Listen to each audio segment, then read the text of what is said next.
Clashes ಜಾಸ್ತಿ ಆಗ್ತಾ ಇತ್ತು. ಕ್ವೆಶ್ಚನ್ ಮಾಡಿದ್ದಕ್ಕೇನೆ ನಮ್ಮ ತಂದೆ ತಾಯಿ ನಾನು ಭಾಳ ಸಲ ಹಾಗೆ ಹೀಗೆ ನಿಮ್ಮ ಅಪ್ಪನ ಮನೆಗೆ ಹೋಗು ಅಂತ ತುಂಬ ಇದಾಗ್ತಾ ಇತ್ತು ಸರ್. ಸೊ ಹಾಗಾಗಿ ಮತ್ತೆ ಮನೆಯವ್ರು ದೊಡ್ಡವರೆಲ್ಲ ಕೂತಿ ಕಾಂಪ್ರೂವ್ ಮಾಡಿ ಮತ್ತೆ ಕಳಿಸಿದ್ರು. ಅದಾದಮೇಲೆ ಕರ್ಕೊಂಡೋಗಿ ಬಾಳಿಸ್ತೀನಿ ಅಂತ ಅವರೇ ಕರ್ಕೊಂಡು ಹೋದವರು ನೀನು ಇರಬಾರ್ದು ಮನೆಯಲ್ಲಿ. ನಾನು ಸುಮ್ಮನೆ ಕರ್ಕೊಂಡು ಬಂದೆ, ಯಾಕೆಂದರೆ ಕೋರ್ಟಲ್ಲಿ ತಪ್ಪಾಗಬಾರ್ದು ನನ್ನ ಮೇಲೆ ಅಂತ ನಾನು ಕರ್ಕೊಂಡು ಬಂದೆ. ಸೊ ಹಾಗಾಗಿ ನಾನು ನೀನೇ ಮ್ಯೂಚುವಲ್ ಆಗಿ ನನಗೆ ಡಿವೋರ್ಸ್ ಕೊಟ್ಬಿಡು, ಇಲ್ಲ ನೀನು ಹೊರಟೋಗು, ಅಥವಾ ನಿಮ್ಮ ತಂದೆ ತಾಯಿ ಹತ್ರ ದುಡ್ಡು ಇಸ್ಕೊಂಡು ಬಾ. ಯಾವಾಗಲೂ ಸ್ವಲ್ಪ ವರದಕ್ಷಿಣೆ ಜಾಸ್ತಿ ಕೇಳೋರು ಸರ್.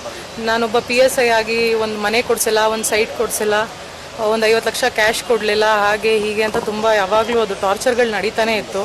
ಅವರು ಸಸ್ಪೆಂಡು ಆದಾಗ ಅವರು ತುಂಬ ಹಿಂಸೆ ಮಾಡಿದ್ರು ಸರ್. ನಿಮ್ಮ ತಂದೆಯವ್ರ ಹತ್ರ ನಿಮ್ಮ ತಂದೆಯವ್ರ ಹತ್ರ ಆಸ್ತಿ ಬರ್ಸ್ಕೊಂಡು ಬಾ, ಜಮೀನು ಬರ್ಸ್ಕೊಂಡು ಬಾ ಅಂತ ಎಲ್ಲ. ಸೊ ಹಾಗಾಗಿ ಅದರೆಲ್ಲ ಟ್ರೈ ಮಾಡಿ ತುಂಬ ಇದು ಮಾಡಿದ್ರು ಸರ್, ಹರಾಸ್ ಮಾಡಿ ಎಲ್ಲ ಥರನೂ ತೊಂದರೆ ಮಾಡಿದ್ರು. ಸೊ ಹಾಗಾಗಿ ಇವಾಗ ಕಂಪ್ಲೇಂಟ್ ಕೊಡಬೇಕು ಅಂತ ನಾನು ತೀರ್ಮಾನ ಮಾಡ್ಕೊಂಡಿದ್ದೀನಿ ಸರ್. ಆಲ್ರೆಡಿ 1 ಮಂತಿಂದನೂ ನಡೀತಾನೆ ಇತ್ತು. ಮೊನ್ನೆ ಕೆಂಗೇರಿ ಸ್ಟೇಷನ್ಗೆ ಹೋಗಿ 10 ಗಂಟೆ ರಾತ್ರಿ ನಾನು ನನ್ನ ಮಗು ಹೋಗಿ ಕೂತ್ಕೊಂಡ್ರು, ಯಾರೂ FIR ಮಾಡಲಿಲ್ಲ ಸರ್. NCR ಮಾಡಿ ಕಳಿಸಿದ್ರು. ನಾವು ಅದಕ್ಕೂ ಏನೂ ಮಾತಾಡಲಿಲ್ಲ, ಒಂದು ಮೆಡಿಕಲ್ ಮಾಡಿಸ್ಲಿಲ್ಲ, ಏನೂ ಇಲ್ಲ. ಯಾಕೆಂದರೆ ಅವ್ರು ಬ್ಯಾಚ್ ಮೇಟೆ ಎಲ್ಲರೂ ಅಲ್ಲಿದ್ದವರು, ಯಾಕೆಂದರೆ ಅವ್ರು ಮುಂಚೆ ಅಲ್ಲೇ ವರ್ಕಿಂಗ್ ಮಾಡ್ತಿದ್ರು ಸರ್. ಸೊ ಹಾಗಾಗಿ ಯಾರೂ ತಗೊಳ್ಳಿಲ್ಲ, ಯಾರೂ ರೆಸ್ಪಾಂಡು ಮಾಡಲಿಲ್ಲ ಅದಕ್ಕೆ. ಸೊ ಹಾಗಾಗಿ ನಾನು ಇವತ್ತು ಕಮಿಷನರ್ ಅವರಿಗೆ ಕೊಡೋಣ ಅಂತಾನೆ ನಾನು ಡಿಸೈಡ್ ಆಗಿ ಇಲ್ಲಿಗೆ ಬಂದಿದ್ದೀನಿ ಸರ್. ಮೇಡಮ್, ನಿಮಗೆ ಭೈರಪ್ಪ ಅವ್ರಿಗೆ ಯಾವಾಗ ಪರಿಚಯ ಆಗಿದ್ದು? Arrange marriage love marriage? Sir ನಮ್ದು ಅರೇಂಜ್ ಮ್ಯಾರೇಜ್ ಸರ್, ಯಾವುದೇ ಥರ ಲವ್ ಎಲ್ಲ ಏನೂ ಇಲ್ಲ. So please sir. ಹೌದು ಸರ್, ಯಾರಾದರೂ ಹುಡುಗಿರ ಜೊತೆಲ್ಲ ತುಂಬ ಅಫೇರ್ಸ್ಗಳೆಲ್ಲ ಸಿಕ್ಕಾಕೊಂಡು ಅದೆಲ್ಲ ಆಗಿ ನಾವು ಸುಮ್ಮನಾದ್ವಿ ಸರ್. ಬಟ್ ಆದರೆ ಇವತ್ತು ಸರಿ ಹೋಗ್ತಾರೆ, ನಾಳೆ ಸರಿ ಹೋಗ್ತಾರೆ ಅಂತ 5 ವರ್ಷದಿಂದ ನಾನು ಕಾದೆ, ಏನೂ ಅದು ಸರಿ ಹೋಗಲಿಲ್ಲ ಸರ್. ಹಾಗಾಗಿ ಸರ್ ಅದೇ ನನ್ನ ಹೊಡೆದ್ಬಿಟ್ಟಿದ್ರು ಚೆನ್ನಾಗಿ, ಬಟ್ಟೆ ಎಲ್ಲ ಹರಿದು ರೋಡಿಗೆ ಕಳಿಸ್ಬಿಟ್ರು. ಭಾಳ ಸಲ ಹೋಗು ನೀನು ಆಚೆ ಫಸ್ಟು ಅಂತ ಎಲ್ಲ ಬಟ್ಟೆ ಎಲ್ಲ ಹರಿದು ಹೊಡೆದು ಅವ್ರ ಅಮ್ಮ ಮಗ ಇಬ್ಬರು ಸೇರಿ ಆಚೆ ಹಾಕಿದ್ರು. ಆವಾಗ ನಾನು ವಿಧಿ ಇಲ್ಲದೆ ಪೊಲೀಸ್ನವರಿಗೂ ಕಂಪ್ಲೇಂಟ್ ಮಾಡಿದೆ ಸರ್. 112ಗೂ ಕಾಲ್ ಮಾಡಿದೆ, ಯಾರೂ ರೆಸ್ಪಾಂಡ್ ಮಾಡಲಿಲ್ಲ. ಅದಾದ್ಮೇಲೆ ನಮಗೆ ಬರಲ್ಲ, ಬ್ಯಾಡ್ರಳ್ಳಿಗೆ ಬರಲ್ಲ, ತಾವರೆಕೆರೆಗೆ ಬರುತ್ತೆ, ಒಬ್ಬೊಬ್ರು ಅವ್ರು ಮಾಗಡಿ ರೋಡಿಗೆ ಬರುತ್ತೆ ಅಂತ ಅವರವರೇ ಇದು ಮಾಡಿಕೊಂಡ್ರು ಸರ್. ಅದಾದ್ಮೇಲೆ ನಮ್ಮ ತಂದೆ ಕಾಲ್ ಮಾಡಲೇಬೇಕಾಯ್ತು ಪರಿಸ್ಥಿತಿ. ನಮ್ಮ ತಂದೆ ಬಂದಿದ್ದಕ್ಕೆ ಏನಪ್ಪ ಹಿಂಗೆಲ್ಲ ಹೊಡೆದಿದೆಯಲ್ಲ ಸರಿನಾ ಅಂತ, ಅವರು ಹೊಡೆದಿದ್ದ ಮೇಲೆ ಅವರು ಬಂದೇ ಬರುತ್ತೆ ಸರ್. ಅದನ್ನು ಕೇಳಿದ್ದಕ್ಕೆ ಮಚ್ಚೆತ್ಕೊಂಡು ಇವತ್ತು ಅಪ್ಪ ಮಗಳನ್ನ ಇಬ್ಬರನ್ನೂ ಕತ್ತರಿಸಾಕ್ತೀನಿ, ಹಾಗೆ ಹೀಗೆ ನಾನು ನೋಡ್ತಾನೆ ಇದ್ದೀನಿ. ಅವತ್ತಿಂದನೂ ಅಪ್ಪ ಮಗಳಿಬ್ರು ಒಪ್ಕೊಂತಾನೆ ಇಲ್ಲ, ನಾನು ಏನು ಹೇಳಿದ್ರು ನಿಮ್ಮಿಬ್ಬರು ನಾನು ಉಳಿಸೋದೇ ಇಲ್ಲ ಅಂತ ಮನೆ ಹತ್ರ ರೌಡಿಗಳನ್ನೆಲ್ಲ ಕರೆಸಿ ಒಂದು 20-30 ಜನನ ಆ ಥರ ಎಲ್ಲ ಮಾಡಿದ್ರು ಸರ್. ನಾ ಹೇಳೋದು, ನಾನು ನಮ್ಮ ತಂದೆ ನೋಡಿಲಿಕ್ಕೆ 20-30 ಜನ ರೌಡಿಗಳ ಅವಶ್ಯಕತೆ ಇರಲಿಲ್ಲ ಸರ್. ಒಬ್ಬ ಗಂಡಸಿಗೆ 5 ಜನ ಹೆಣ್ಮಕ್ಳು ನಿಂತ್ಕೊಂಡ್ರೆ ಸರಿ ಸಾಟಿಯಲ್ಲ, ನೀನು ಅಷ್ಟು ನನಗೆ ಹೊಡೆದಿರ ಅಲ್ಲಿ ನಿಲ್ಸಿದ್ಮೇಲೆ. ನಮ್ಮ ತಂದೆಗೆ ವಯಸ್ಸಾದವ್ರಿಗೂ ನೀನು ಮಚ್ಚೆತ್ಕೊಂಡೆಲ್ಲ ನಿಂತ್ಕೊಳ್ಳೋ ಇದು ಅಧಿಕಾರ ದುರುಪಯೋಗ ಸಿಕ್ಕಾಬಿಟ್ಟೆ. ಏನೂ ಮಾಡ್ಕೊಳಕ್ಕಾಗಲ್ಲ, ಏನು ಮಾಡ್ಕೊತೀರಾ, ನಾನು ಪೋಸ್ಟಲ್ಲಿದ್ದೀನಿ, ನೀವೇನು ಮಾಡ್ಕೊಳಕ್ಕಾಗಲ್ಲ. 10 ಜನನ ಕರೆಸಿ ಎತ್ತಿಸೋದು ನನಗೆ 5 ನಿಮಿಷದ ಕೆಲಸ. ತುಂಬಾ ಈ ತರ ಎಲ್ಲ ಯಾವಾಗ್ಲೂ ಟಾರ್ಚರ್ ಮಾಡ್ತಾನೆ ಇದ್ರು ಸರ್. ಮದುವೆಯಾಗಿ ಎಷ್ಟು ವರ್ಷ ಆಯ್ತು ಮೇಡಮ್? ಮತ್ತೆ ಮದುವೆ ಟೈಮಲ್ಲಿ ಅರೇಂಜ್ ಮ್ಯಾರೇಜ್ ಏನೆಲ್ಲ ಕೊಟ್ಟಿದ್ರು ಮೇಡಮ್? ಮದುವೆ ಟೈಮಲ್ಲಿ ಹಸ್ಬೆಂಡ್ಗೆ ಮದುವೆ ಟೈಮಲ್ಲಿ ಅವ್ರು ಬಂದು ಕೇಳಿದಾಗ ಏನು ಇಸ್ಕೊಳ್ಳಿಲ್ಲ ಸರ್. ಏನಂದ್ರೆ ಏನು ಬೇಡ, ನಂಗೆ ಹೆಣ್ಣು ಕೊಡಿ ಸಾಕು, ನಂಗೆ ಬೇರೆ ಏನು ಬೇಡ. ಅದಕ್ಕೆ ನಮ್ಮ ತಂದೆ ತಾಯಿ ಮದುವೆ ಮಾಡಿಕೊಟ್ರು ಜೋರಾಗೆ. ಅವರು ಕೈಲಾದಷ್ಟು ಒಡವೆ ಇದು ಎಲ್ಲ ಕೊಡಿಸಿದ್ರು. ಅದನ್ನು ಎಲ್ಲ ಅವರು ಏನೂ ಇದು ಮಾಡಲಿಲ್ಲ ಸರ್. ಮಾಡ್ಕೊಂಡ್ರು ನೀಟಾಗೆ.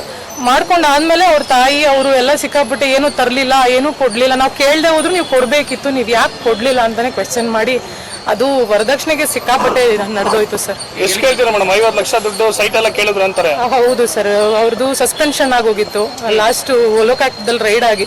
ಆ ಸಸ್ಪೆನ್ಷನ್ ರಿವೋಕ್ ಮಾಡಿಸ್ಕೊಳ್ಳೋಕೆ ನಂಗೆ 50 ಲಕ್ಷ ಬೇಕೇ ಬೇಕು, ಕೊಡ್ತೀಯಾ ಅಂತ ಫುಲ್ ಡಿಮ್ಯಾಂಡ್ ಮಾಡಿ ಅವಾಗ್ಲೂ ಹೊಡೆದು ಇದೇ ಥರ ಎಲ್ಲ ಮಾಡಿದ್ರು ಸರ್. ನಾನು ಏನೋ ಫ್ರಸ್ಟ್ರೇಷನಲ್ಲಿ ಇರ್ತಾರಲ್ಲ, ಈ ಥರ ಎಲ್ಲ ಆದಾಗ ಸರಿ ಹೋಗ್ತಾರೆ ಅಂದ್ಬಿಟ್ಟು ನಾವು ಅವಾಗ್ಲೂ ಮುಂದುವರ್ಕೊಂಡು ಸುಮ್ಮನೆ ಆದ್ವಿ ಸರ್. ಯಾಕಂದ್ರೆ ಒಂದು ಮಗು ಇದೆ, ಆ ಮಗು ಜೀವನ ಹಾಳಾಗಬಾರ್ದಲ್ಲ ಅಂತ ನಾನು ತುಂಬಾ ಟ್ರೈ ಮಾಡಿದೆ ಸರ್. ಮೇಡಮ್, ಮನೇಲಿ ಪತ್ನಿ ಇದ್ರು ಕೂಡ ಬೇರೆ ಬೇರೆ ಸವಾಸ ಯಾಕೆ ಮೇಡಮ್? ಈ ಬಗ್ಗೆ ನೀವು ಪ್ರಶ್ನೆ ಮಾಡ್ಲಿಲ್ವ? ಏನ್ ಹೇಳ್ತಾರೆ? ಸಲ ಪ್ರಶ್ನೆ ಮಾಡಿದಕ್ಕೆ ನಾನು ಯಾರು ಮಾಡದೇ ಇರೋ ತಪ್ಪೇನು ನಾನು ಮಾಡ್ತಿಲ್ಲ, ನಾನು ಗಂಡಸು, ನಾನು ಇರೋದೇ ಹಾಗೆ, ನಿನ್ ಕೈಲಾದ್ರೆ ನೀನು ಅಡ್ಜಸ್ಟ್ ಮಾಡ್ಕೋ, ಇಲ್ಲಾದ್ರೆ ಹೋಗು, ಇದೇ ತರ ಕ್ವಶನ್ಗಳೇ ಬಂತು ಸರ್. ಅವ್ರ ತಾಯಿನೂ ಕ್ವಶನ್ ಮಾಡಿದ್ರು, ನಮ್ಮ ತಂದೆ ತಾಯಿ ಹೋಗಿ ಈ ಥರ ಎಲ್ಲ ಮಾಡ್ತಿದಾರಲ್ಲ ಸರಿನಾ ಹಿಂಗೆಲ್ಲ ಮಾಡ್ತಾ ಇರೋದು? ಇದಕ್ಕೆ ನನ್ನ ಮಗ ಯಾರು ಮಾಡದೇ ಇರೋ ತಪ್ಪೇನು ಮಾಡಿಲ್ಲ, ಅವನು ಗಂಡಸು ಮಾಡ್ತಾರೆ, ಇದೇ ಉತ್ತರ ಸರ್ ಅವ್ರ ಹತ್ರನೂ ಸಿಕ್ಕಿದ್ದು. ದೊಡ್ಡವರೆಲ್ಲ ಕೂತಿ ಕೊನೆಗೆ ಅವ್ರ ಅಕ್ಕ ಭಾವನೂ ಕಾಂಪ್ರಮೈಸ್ ಮಾಡಿದ್ರು ಸರ್. ಇದೆಲ್ಲ ಸರಿ ಇಲ್ಲಪ್ಪ ಬಾಳ್ಸು ಅಂತಂದಿದ್ದಕ್ಕೆ ಸಿಕ್ಕಾಪಟ್ಟೆ ಹೊಡೆದು ಗಲಾಟೆ ಮಾಡಿ ಬಟ್ಟೆ ಎಲ್ಲ ಹರಿದು ನನಗೆ ಏಟ್ ಮಾಡಿ ಮೆಡಿಕಲ್ಲು ಮಾಡಿಸ್ಲಿಲ್ಲ ಸರ್ ಪೊಲೀಸ್ನವರು. ಅವ್ರು ಬ್ಯಾಚ್ ಮಾಡಿಸಿರೋದ್ರಿಂದ ಎಲ್ಲ ಅವ್ರ ಕಡೆಗೆ ಸಪೋರ್ಟ್ ಮಾಡಿ ಯಾರು ಏನು ಹೆಲ್ಪ್ ಮಾಡ್ತಾ ಇಲ್ಲ ಸರ್. ಮೇಡಮ್, ಅಂದ್ರೆ ಆತ ಪೊಲೀಸ್ ಅನ್ನೋದು ದರ್ಪ ಅಂತನಾ? ಸಿಕ್ಕಾಪಟ್ಟೆ ಸರ್, ಅದೇ ಜಾಸ್ತಿ. ದಯವಿಟ್ಟು ಸರ್ ಇನ್ನ ಸರ್ ಕೆಲಸ ಮಾಡ್ತಾ ಇರೋದು ಮೇಡಮ್ ಸರ್ ಇವಾಗ ಕಮಿಷನರ್ ಆಫೀಸಲ್ಲಿ ವರ್ಕ್ ಮಾಡ್ತಿದ್ದಾರೆ. ಬಟ್ ಆದ್ರೂ ಅದಕ್ಕೆ ಕಂಪ್ಲೇಂಟ್ ಕೊಡ್ತಾ ಸರ್ ಅದೇ ನಮ್ಮ ಹತ್ರ ಏನೇನ್ ಮಾಡಿದ್ದಾರೆ, ನನಗೆ ಏನ್ ಅನ್ಯಾಯ ಆಗಿದೆ ನಾನು ಅದನ್ನ ಕೇಳಲಿಕ್ಕೆ ಬಂದಿದ್ದೀನಿ ಹೊರತು ಬೇರೆ ನಂಗೆ ಇನ್ನೇನು ಬೇಡ ಸರ್. ನನ್ನ ಮಗುಗೆ ನನಗೆ ನ್ಯಾಯ ಬೇಕು ಅಷ್ಟೇ ಸರ್, ಬೇರೆ ಏನು ಬೇಡ ನನಗೆ.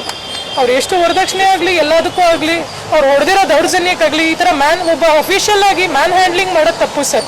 ಹೆಣ್ಮಕ್ಳ ಮೇಲೆ ಹೊಡೆಯೋದಲ್ಲ ಸರ್. ಅದರಲ್ಲಿ ವಯಸ್ಸಾದವ್ರ ಹತ್ರ ಎಲ್ಲ ಮಚ್ಚು, ಈ ಥರ ರೌಡಿಗಳನ್ನ ಕರೆಸೋದು, ಈ ಥರ ಎಲ್ಲ ತಪ್ಪು ಸರ್. ಇದೆಲ್ಲ ಮಾಡಬಾರ್ದು. ನೀವು ತಪ್ಪಾಗಿದ್ರೆ ಕರೆಸಿ ಕೂರಿಸಿ ಮಾತಾಡಬೇಕಿತ್ತು. ನೀವು ಏನೋ ಇದು ಮಾಡಿದೆ ಏಕಾಏಕಿ ಹೊಡೆಯೋದು, ಹೆಣ್ಮಕ್ಳನ್ನ ಬಟ್ಟೆ ಹರಿದು ರೋಡಕ್ಕೆ ಬಿಡೋದು, ಇದೆಲ್ಲ ಮಾಡಿಬಿಟ್ರು ಸರ್.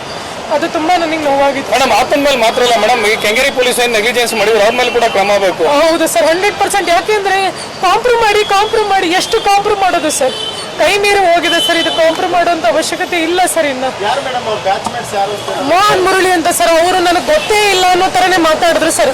1:30 ರಾತ್ರಿ ಆದ್ರೂ ಮಗು ಹಿಡ್ಕೊಂಡು ಅಷ್ಟೊತ್ತರೆಗೂ ಕೂತೇ ಇದ್ದೀನಿ ಸರ್.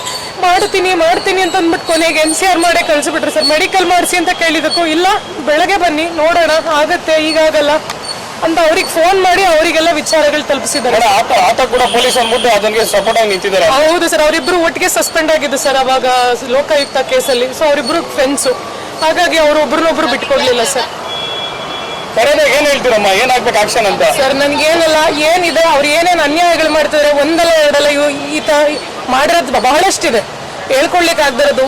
ಏನೋ ಒಂದೋ ಎರಡೋ ತಪ್ಪು ಅಂದ್ರೆ ಸಹಿಸ್ಕೊಳ್ಬೋದು, ಬಟ್ ಆದ್ರೆ ಇದು ಕೈ ಮೀರಿ ಹೆವಿ ಆಗೋಗಿದೆ ಸರ್. ಅಧಿಕಾರದ ದರ್ಪ ಯಾರಿಗೂ ಬೇಡ ಸರ್. ನೀವು ಅಧಿಕಾರಿ ಆದ್ರೆ ನಮ್ಮ ಸೇವೆ ಮಾಡಕ್ಕಿರೋದು, ಪಬ್ಲಿಕ್ ಸೇವೆ ಮಾಡ್ಲಿಕ್ಕೆ. ಅದು ಬಿಟ್ಬಿಟ್ಟು ಪಬ್ಲಿಕ್ ಮೇಲೆ ದೌರ್ಜನ್ಯ ಮಾಡಿ ಹೊಡೆಯೋದು ಬಡಿಯೋದು, ಮಾತು ಮುಂಚೆ ಮಚ್ಚು ಅದು ಇದು ಎತ್ಕೊಂಡು ಬರ್ತಾರೆ ಸರ್. ಯಾವಾಗ ನೋಡಿದ್ರು ಏನ್ ಮಾಡ್ಕೊಂತೀರಾ, ಬರೀ ಇದೇನೋ ಬರೀ ಕೆಟ್ಟ ಶಬ್ದಗಳೆಲ್ಲ ಜಾಸ್ತಿ ಮಾತಾಡೋದಾಗಿ ಸರ್. ಸೊ ದಯವಿಟ್ಟು ನಾನು ತುಂಬಾ ನೊಂದಿದ್ದೀನಿ ಆಲ್ರೆಡಿ. ಇನ್ನೊಂದು ನನಗೇನು ಹೇಳಲಿಕ್ಕೆ ಸಾಧ್ಯ ಇಲ್ಲ. ನನಗೆ ನ್ಯಾಯ ದೊರಕಿಸ್ಕೊಡಿ ಅಷ್ಟೇ ನಾನು ಹೇಳೋದು.